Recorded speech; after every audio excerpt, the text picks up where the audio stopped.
Stories flix प्रस्तुत करता है the day the earth got fire. कहानी की शुरुआत होती है और हमें लंदन दिखाया जाता है जो कि बुरी तरीके से सूखे से बर्बाद हो गया है और हर तरफ धूल की आंधियां चल रही होती हैं। इन्हीं आंधियों के बीच एक अकेला व्यक्ति रोड पे सफ़र कर रहा होता है। कहानी इसके बाद दोस्तों कुछ महीने पीछे चल जाती है और हमें एक पीटर स्टैनिंग नाम का बंदा दिखाया जाता है जो कि एक जर्नलिस्ट रहता है, लेकिन इसकी बीवी इसको छोड़ के भाग गई होती है या फिर डिवोर्स दे दिया होता है। पत्नी के चले जाने के बाद पीटर स्टैनिंग काफ़ी ज़्यादा डिप्रेशन में होता है और इसके सारे दोस्त उसे नशेड़ी पियक्कर नाम से बुलाने लगते हैं। ये एक प्रेस कंपनी में काम करता है जहाँ पर ही जर्नलिस्ट का काम करता है। इसका एक बेस्ट फ्रेंड जिसका नाम रहता है बिल मैगरी, वो इसके काम को इस समय संभाल रहा होता है क्योंकि पूरी तरीके से डिप्रेशन में होता है, तो इसलिए वो अपनी दोस्त की मदद करने के लिए उसके भी काम को यही करता रहता है। अब वहीं दोस्तों में दिखाया जाता है सोवियत यूनियन और यूनाइटेड स्टेट्स का दौर, जब इन दोनों में जंग चल रही थी या फिर कह लें कोल्ड वॉर का समय दिखाया जाता है। दोनों ही देश अपने नए नए हथियारों को हमेशा से टेस्टिंग करते हैं और यहाँ पे हमें सोवियत यूनियन द्वारा सर्बिया में किया गया एक टेस्टिंग दिखाया जाता है जो कि सफल हो जाता है। इस टेस्ट के बाद हमें दिखाया जाता है धरती का मौसम धीरे धीरे बिगड़ने लगता है और एक दिन लंदन में गर्मियों में बरसात हो जाती है, जिसके कारण जो पीटर स्टैनिंग रहता है उसका बॉस उसे कहता है तुम जाओ जल्दी से ब्रिटिश मेट ऑफिस में, वहाँ पे तुम टेम्परेचर का डेटा लेके आओ, हम उसके ऊपर नई रिपोर्ट बनाएंगे और उसे अखबार में छापेंगे। इस पे यहाँ पे अपने बॉस के कहने पे वो चला जाता है ब्रिटिश मेट ऑफिस में, जहाँ पर उसे डेटा देने से पहले मना कर दिया जाता है। इसके बाद दोस्तों वहाँ पे एक वो टेलीफिजिस्ट लड़की से मिलता है जिसका नाम होता है जेनी। टेलीफिजिस्ट जो मतलब जो पहले ज़माने में फ़ोन से जो लोग बात करते थे उनको टेलीफोनिस्ट कहा जाता था। ये 1960s की मूवी है तो उसमें फ़ोन था नहीं। ये दोनों मिलते हैं एक दूसरे से और पहली नज़र में ही इन दोनों को एक दूसरे से अट्रैक्शन होने लगता है। इसके बाद दोस्तों उसे डेटा तो नहीं मिलता लेकिन उसे प्यार जरूर हो जाता है। इसके बाद पीटर स्टैनिंग अपने बॉस के ऑफिस में जाता है और उसे बताता है सर हमें डेटा नहीं दिया गया। उसका बॉस कहता है ये सरकार हमसे कुछ तो छिपा रही है। अब यहाँ पे पीटर स्टैनिंग की एक गर्लफ्रेंड बन चुकी है उसी ऑफिस में जिसका नाम है जेनी। तो वो जेनी से कहता है कि क्या तुम मेरे लिए कुछ ज़रूरी डेटा अपने ऑफिस से मुझे भेज सकती हो। जेनी भी प्यार में दीवानी रहती है तो उसके लिए वो सारी डेटा की व्यवस्था कर देती है और उसे भेज देती है और जो यहाँ पे रिपोर्टिंग टीम रहती है उस पर रिसर्च करना शुरू कर देती है। और वहीं दोस्तों दिखाया जाता है पीटर और जेनी का जो लव स्टोरी है वो शुरू हो चुका है। ये लोग जाते हैं साथ में, डेट करते हैं, घूमते हैं, मतलब पूरा मज़े करने लगते हैं। एक दिन दोस्तों ये लोग पार्क में गए होते हैं जहाँ पर झूला वगैरह लगा रहता है कि तभी वहाँ पे दिखाया जाता है जो पार्क का पानी होता है वो अचानक से इवापोरेट होने लगता है, मतलब कि जो पानी होता है वो भाप बन के ऊपर आने लगता है, जिसको देखने के बाद वहाँ पूरी तरीके से अफरा तफरी मच जाती है और हर कोई भागने लगता है। अब सबसे पहले तो इन लोग को लग रहा होता है कि कोई नेचुरल इवेंट है, लेकिन जब इस चीज़ की सच्चाई यहाँ पे सबको मालूम चलती है तो सबके होश उड़ जाते हैं। यहाँ पे दोस्तों जो न्यूज़ एजेंसी रहती है वो बताती है कि ये जो पूरा हादसा हो रहा है वो एक पृथ्वी में इफेक्ट के कारण हुआ है। दरअसल सोवियत यूनियन और अमेरिका ने एक सीक्रेट न्यूक्लियर परमाणु बम टेस्ट किया, जिसके कारण जो परमाणु बम था वो इतनी भयंकर तरीके से फटा कि अर्थ की ऑर्बिट हिल गई। समझिएगा, अर्थ अपने ऑर्बिट से निकल चुका है बाहर, जिसके कारण धरती पे जलवायु परिवर्तन आ रहे हैं और बहुत सी तबाहियाँ आना शुरू हो जाती हैं।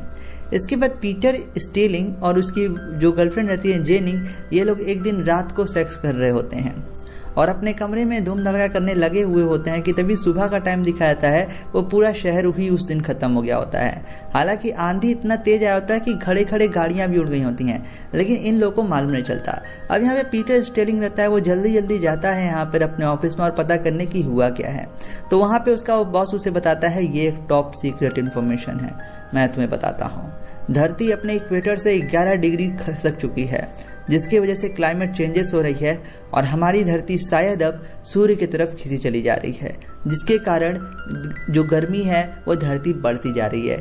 यही कारण है कि जो पानी था वो तेज़ी से इवोपरेट्स हो रहा है और धरती पे अब आंधी आना शुरू हो जा रही है।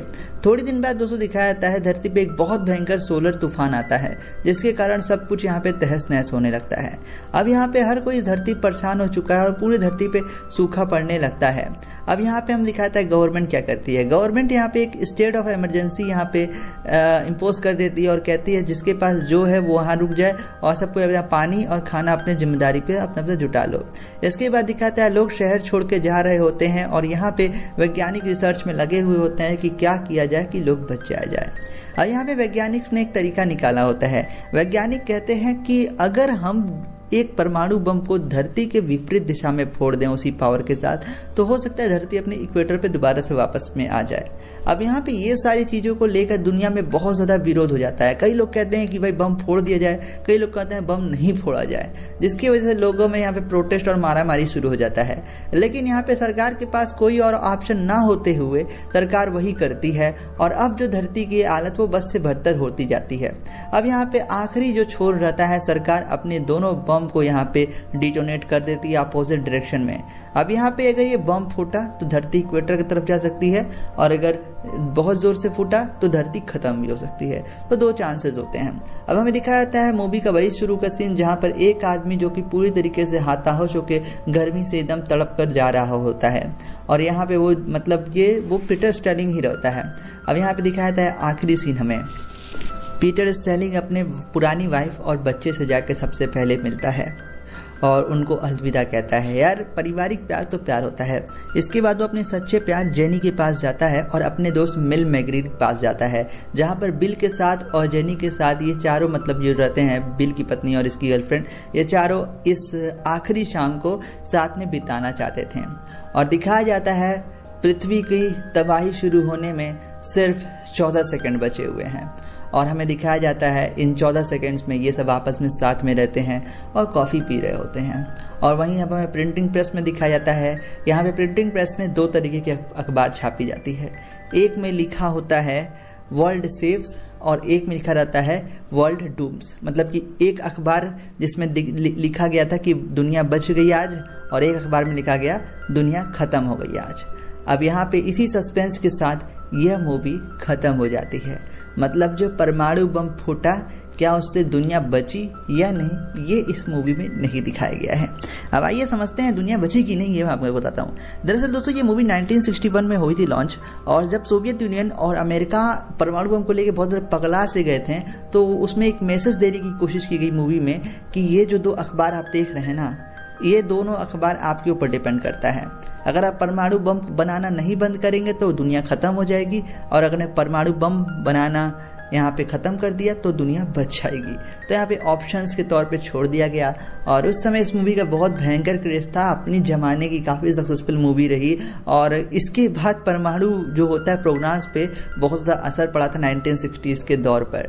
दोस्तों मूवी आपको कैसी लगी? The day the earth cot fire 1960s की मूवी है, ब्लैक एंड वाइट मूवी है, तो मुझे ये मूवी मेरी पर्सनली बहुत फेवरेट रही है, ऑल टाइम फेवरेट। तो मैंने सोचा मैं आपको ये मूवी बता देता हूँ।